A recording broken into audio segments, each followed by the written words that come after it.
اور آگے فرمایا ان الذین یغضون اصواتهم عند رسول اللہ، وہ لوگ جو اپنی آواز کو رسول کریم کے ہاں پست رکھتے ہیں، حضور کی بارگاہ میں اپنی آوازیں نرم رکھتے ہیں، پست رکھتے ہیں، اولئک الذین امتحن اللہ قلوبهم للتقوی، یہ وہ لوگ ہیں جن کے دلوں کو اللہ نے تقوی کے لیے پرکھ دیا ہے۔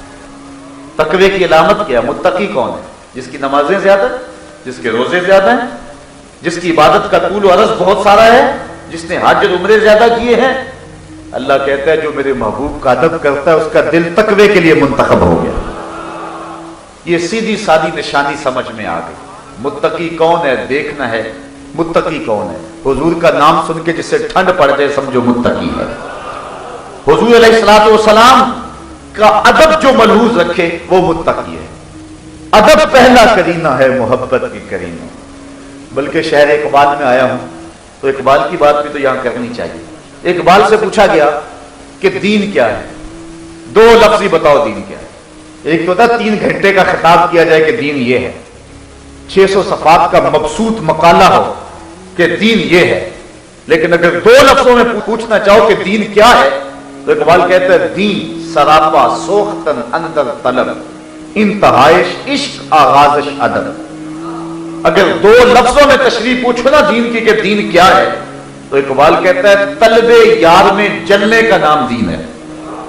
طلب یار میں جلنے کا نام دین سراپا سوختن اندر طلب، طلب یار میں جلنے اور مرنے اور تڑپنے کا نام دین ہے۔ اسی لیے کہا تھا نا اس نے اللہ سے تڑپنے پڑکنے کی توفیق دے، دل مرتضی سوز صدیق دے۔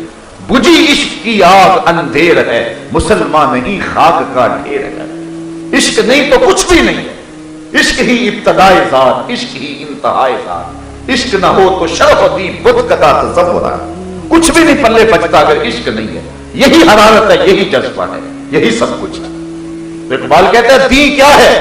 دین سراپا سوختن اندر طلب، طلب یار میں جلنے کا نام دین ہے۔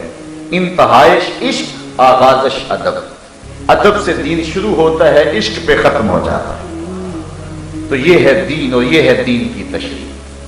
تو وہ لوگ تقوی والے ہیں جو اپنی آوازیں حضور کے ہاں پست رکھتے ہیں۔ لہم مغفرۃ و اجر عظیم، ان کے لیے مغفرت ہے اور اجر عظیم ہے۔ ایک تو اللہ نے بخش دے گا، سارے گناہوں سمیت بخش دے گا، اور دوسرا اجر عظیم۔ اجر عظیم کیا ہے؟ دیکھو میں اگر کہوں کہ آج میں نے بڑی خیرات کی ہے تو کتنی کی ہوگی؟ 500 روپیہ دے دیا ہوگا، 1000 روپیہ بانٹ دیا ہوگا۔ بڑی خیرات کی ہے تو میرا بڑا کہنا اتنا ہی ہو سکتا ہے، لیکن 1 کروڑ پتی شخص کہے کہ آج میں نے بڑا مال بانٹا ہے تو اس نے لاکھوں بانٹے ہوں گے۔ لیکن اگر ارب پتی کہے آج میں نے بڑا بانٹا ہے تو اس نے کروڑوں بانٹے ہوں گے۔ اگر کھرب پتی کہے کہ آج میں نے بڑا مال لٹایا ہے تو اس نے 15 روپے تو نہیں لٹائے ہوں گے، اس نے اربوں روپے دے ہوں گے۔ جتنا بندہ بڑا ہو اس کا بڑا بھی اتنا بڑا ہوتا ہے۔ تو جب اللہ کہہ رہا ہے کہ میں بڑا اجر دوں گا تو پھر اللہ کا بڑا کتنا بڑا ہوگا؟ جو رسول کا ادب کرتے ہیں اللہ کہتا ہے ان کے لیے اجر عظیم ہے، تو جس کو اللہ بھی عظیم کہہ رہا ہے تو وہ کتنا عظیم ہوگا؟ اب اللہ کا کلیل دیکھ لیجیے، اللہ کے عظیم کا تو اندازہ نہیں ہو سکتا۔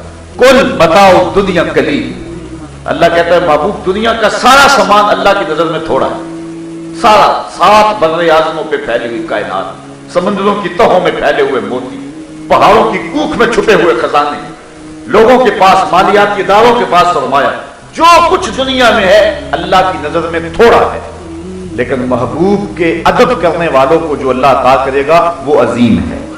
وہ کتنا عظیم ہے ہم یہاں بے بس۔ ان الذین ینادونک من وراء الحجرات اکثرهم لا یعقلون، وہ جو حجروں کے باہر آ کے آواز دیتے ہیں، اللہ فرماتے ہیں اکثر عقل نہیں رکھتے۔ یہ ایک وقت آیا تھا جو آداب رسالت کی رعایت نہ رکھ سکا، دیہاتی تھے، نہیں جانتے تھے ادب کیا ہے، باہر کھڑے ہو کر کہا یا محمد اخرج الینا، ہماری بات باہر نکل کے سنیں۔ یہ حضور سے انہوں نے کہا، اللہ تعالیٰ کو ان کی یہ ادا پسند نہ آئے، سورہ حجرات کی آیتیں اتاری، اور اسی وجہ سورت کا نام حجرات ہے، حجرے کی جمع حجرات ہے۔ اللہ نے محبوب کے حجروں پہ سورت اتاری، اللہ اکبر۔ تو کہا ان الذین ینادونک من وراء الحجرات، جو حجروں سے باہر کھڑے ہو کے ندائیں دیتے ہیں، آوازیں دیتے ہیں،